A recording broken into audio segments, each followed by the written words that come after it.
हरियापुर कश्मीर का एक छोटा सा गांव अपनी अद्भुत सुंदरता और सादगी के लिए जाना जाता है। पर इस साल ठंड ने अपनी सीमाएं पार कर दी। सर्दियां तो हर साल पड़ती थी, पर इस बार मौसम का ऐसा भयानक रूप दिखा कि मानो जीवन थम सा गया हो। भयंकर बर्फबारी ने हर गली और चौराहों को ढक दिया था। लोग अपने घरों में कैद होने को मजबूर हो गए। चारों तरफ गहरा सन्नाटा छाया हुआ था। चूल्हे की आग भी लोगों को राहत नहीं दे पा रही थी। गांव के सबसे बुजुर्ग लोग भी कह रहे थे कि उन्होंने अपने जीवन में ऐसी ठंड कभी नहीं देखी। उसी गांव के कोने में भीमा अपनी पत्नी मीरा और बच्चों के साथ रहता था। इस बार की भीषण ठंड ने उनके जीवन पर भी गहरा असर दिखाया। कमरे के कोने कोने से बर्फीली हवा अंदर आ रही है। छत पर बर्फ जमी हुई है। मीरा एक गीले चूल्हे में आग लगाने की कोशिश कर रही है। हे भगवान, ठंड तो हर साल पड़ती थी, पर इस बार की ठंड ने तो पुराने सभी रिकॉर्ड तोड़ दिए हैं। ऊपर से ये चूल्हा नहीं जल रहा। तभी छत के एक टूटे हिस्से से ढेर सारी बर्फ चूल्हे के पास गिर जाती है। मीरा निराशा से सिर पीट लेती है।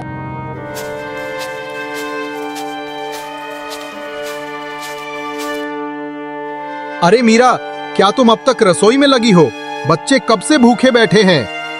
आप देखते क्यों नहीं? ये लकड़ियां नमी से पत्थर हो चुकी हैं, जलने का नाम ही नहीं ले रही। ये जले तब तो मैं कुछ पकाऊंगी। चलो, कोई बात नहीं, मैं तुम्हारी मदद करता हूँ। भीमा और मीरा मिलकर चूल्हा जलाने की कोशिश करते हैं। दूसरी ओर रीना और चिंटू एक फटे कंबल में सिमटे हुए अपने आप को ठंड से बचा रहे थे। चिंटू, मेरे हाथ तो जैसे पत्थर हो गए हैं। ये ठंड का मौसम कब तक चलेगा? मुझे नहीं पता रीना, मैं भी बस यही सोच रहा हूँ कि कब सूरज निकलेगा। उसी रात तेज बर्फबारी के साथ बारिश शुरू हो जाती है। उनकी टूटी झोपड़ी पूरी तरह बर्फ से ढक जाती है। अगली सुबह भीमा उठकर झोपड़ी के बाहर जाकर देखता है, उनका पूरा घर बर्फ से ढका हुआ था। वह अंदर आ जाता है। देखो मीरा, पूरी झोपड़ी ही बर्फ से ढक गई है। अंदर भी बर्फ की तरह ठंडा हो रखा है। इस हाल में हम ज्यादा दिन नहीं रह सकते। रीना की तबीयत भी बिगड़ रही है। आज हमें कुछ बड़ा इंतजाम करना ही होगा। आप क्या सोच रहे हैं? पहले मैं जंगल जाकर कुछ सूखी लकड़ियां काट लाता हूँ। उन्हें जलाकर थोड़ी गर्माहट होगी, उसके बाद सोचते हैं। भीमा अपनी कुल्हाड़ी उठाता है और जंगल की ओर निकल पड़ता है। उसके साथ गांव के कुछ और लोग भी लकड़ियां काटने जाते हैं। जंगल पहुंचकर भीमा पूरी मेहनत से लकड़ियां काटना शुरू करता है। थोड़ी देर बाद एक वृद्ध महिला वहां आती है। बेटा, मेरी मदद कर दो। मुझे थोड़ी सी लकड़ियां दे दो। मैं अकेली हूँ और मुझ में इतनी ताकत नहीं है कि मैं कुल्हाड़ी उठा पाऊं। अरे ओ बुढ़िया, चल हट यहाँ से।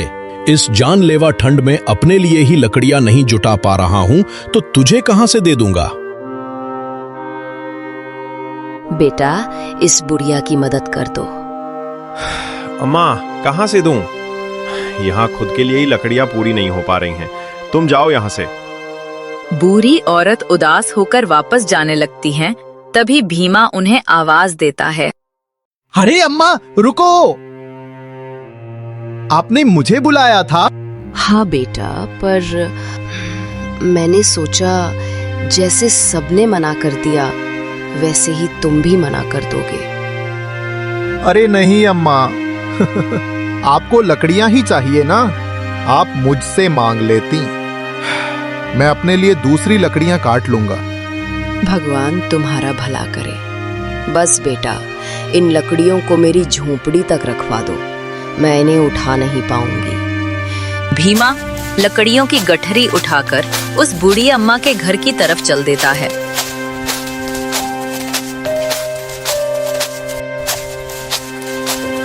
घर पहुंचकर भीमा लकड़ियों को चूल्हे के पास रख देता है। अच्छा अम्मा, अब मैं चलता हूँ। शाम होने वाली है और मुझे अभी अपने लिए भी लकड़ियाँ काटनी है। ऊपर से मेरी बेटी की तबीयत खराब है। तुमने आज मेरी जो मदद की है, मैं उसे बेकार नहीं जाने दूंगी। मैं तुम्हें खुशी से कुछ देना चाहती हूँ। भीमा थोड़ा हैरान होता है कि जिसके पास खुद कुछ नहीं है वो भला उसे क्या देगी। बूढ़ी औरत थोड़ा सा ऊन का धागा लाकर भीमा को देती है। इतनी कम मात्रा में ऊन मेरे किस काम आ पाएगी? क्या सोच रहे हो बेटा? नहीं नहीं माँ जी, कोई बात नहीं। मैं तो केवल ऐसे ही सोच रहा था। अब मुझे चलना चाहिए। इस ऊन के लिए मैं आपका बहुत आभारी हूँ। भीमा वहां से चला जाता है और थोड़ी बहुत लकड़ियां काटकर घर की ओर निकल पड़ता है। मैं कब से आपकी राह देख रही थी। घर आने में देर क्यों लगा दी? मीरा, अब तुम्हें क्या बताऊं? जंगल में मुझे एक बूढ़ी औरत मिली थी। उनकी सहायता करने में काफी समय लग गया। वो मुझसे कुछ लकड़ियां मांग रही थी, इसलिए मैंने कुछ लकड़ियां उनको दे दिया था। ये तो आपने बहुत ही अच्छा काम करा। चलो, अब मैं बिना देर किए थोड़ी सी लकड़ियों को जला देती हूँ, जिससे हमें थोड़ी सी राहत मिलेगी। भीमा अपनी पैंट की जेब से बुढ़िया की थी हुई ऊन निकालकर एक तरफ रखने लगता है। अरे ओ पतिदेव, आप ये क्या लेकर आए हैं? ये ऊन आपको कहाँ से मिली? ये उसी बूढ़ी औरत ने मुझे दिया था और कहा था कि ये हमारे बहुत ही काम आने वाला है। मैं उनकी बातों से बहुत हैरान हुआ। आखिर तुम खुद सोचो कि ये थोड़ी सी ऊन हमारे काम कैसे आएगी। मीरा उस थोड़ी सी ऊन को अपने ठंडे हाथों में पकड़ लेती है। जैसे ही उसने ऊन को हाथ में पकड़ा, उसे ऊन बहुत ही गर्म लगती है और उसके हाथों की सारी ठंड गायब हो जाती है। अरे पतिदेव, ये ऊन नहीं बल्कि गर्माहट देने वाला एक यंत्र है, क्योंकि ये ऊन बहुत ही ज्यादा गर्म महसूस हो रही है। मैं सोच रही हूँ कि इससे रीना के लिए एक टोपी बना देती हूँ, जिससे मेरी बेटी को थोड़ी सी राहत मिलेगी। क्या सच में मीरा? अगर ऐसा है तो फिर जल्दी से एक टोपी बनाकर रीना को पहना दो। मीरा ने तुरंत अपनी हाथों की कला से और ऊन की सहायता से एक टोपी बुनने लगती है। थोड़े से समय के अंदर ही ऊन से एक सुंदर टोपी तैयार हो गई। पर ऊन उतनी की उतनी ही रहती है। मीरा और भीमा दोनों आश्चर्य में पड़ गए। अरे ये क्या हुआ पतिदेव? पूरी टोपी बुनने के बाद भी ये ऊन थोड़ी सी भी कम क्यों नहीं हुई? चलो उसे छोड़ो, पहले ये ऊनी टोपी मैं रीना को पहना देती हूँ। माँ, ये टोपी तो बहुत ही गर्मी दे रही है। इसको लगाते ही शरीर की सारी ठंड जैसे गायब हो गई है। अरे माँ, आप एक काम करो, आप मेरे लिए, पिताजी के लिए और अपने लिए भी टोपी बुन लो, जिससे हमें भी ठंड से थोड़ी सी राहत मिलेगी। फिर मीरा अपने लिए, अपने बेटे के लिए और अपने पतिदेव यानी भीमा के लिए भी टोपी बुनने लगती है। टोपियां तो बुन जाती हैं, पर ऊन जैसी की तैसी ही रहती है। मुझे लगता है कि ये कोई मामूली ऊन नहीं है, बल्कि ये एक जादुई ऊन है। ये ऊन हमारे अच्छे कर्मों के कारण ही उन बूढ़ी औरत ने आपको दिया था। अच्छा हुआ कि आपने उनकी मदद की थी। हाँ मीरा, तुम सही कह रही हो। अगर आज ये ऊन नहीं होती तो शायद हम इस जानलेवा ठंड से बच नहीं पाते। टोपी पहनकर सभी लोग ठंड को जैसे भूल ही गए हों। रात में सभी लोगों को अच्छी नींद आती है।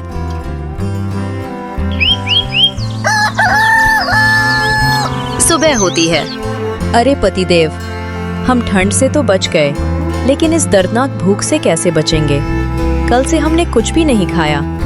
बच्चे भूख से तड़प रहे हैं। अरे मीरा, मेरे पास एक अच्छी तरकीब है। क्यों ना हम इस ऊन से कुछ टोपियां, स्वेटर, मोजे, कंबल और रजाइयां बनाकर बेचें। इस भयानक ठंड में हमारा ये बिजनेस अच्छा चलेगा और इससे हम कुछ पैसे भी कमा लेंगे। अरे वाह पतिदेव, ये तो बहुत ही अच्छा बिजनेस रहेगा। वैसे भी ये ऊन कभी खत्म नहीं होने वाली है। चलो अब मैं जल्दी से बहुत सारी टोपियाँ, स्वेटर्स, कंबल और रजाइयाँ बनाकर तैयार कर देती हूँ। फिर आप उनको बाजार में बेचाना। मीरा ने उस ऊन से बहुत सारे ठंड के कपड़े तैयार करके भीमा को दे दिए। भीमा उनको बेचने के लिए बाजार की तरफ निकल पड़ा। जल्दी आइए और ले जाइए।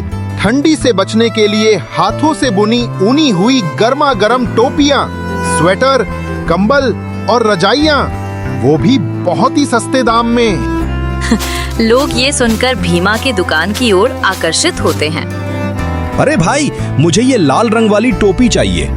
कितने रुपए की है? मात्र 10 रुपए की है भाई। अरे वाह, आप तो बहुत ही सस्ते में दे रहे हैं। हाँ भाई, क्योंकि ये हाथों की बुनी हुई है।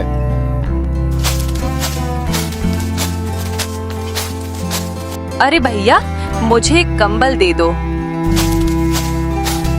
धीरे धीरे भीमा की दुकान के सारे ठंड के कपड़े बिक जाते हैं। शाम तक भीमा ने जो भी कमाई की थी उसको लेकर घर की तरफ निकल पड़ा। तो दोस्तों, अगर आपको हमारी ये कहानी अच्छी लगी हो तो वीडियो को लाइक और मैजिकल टून टीवी चैनल को सब्सक्राइब जरूर करें।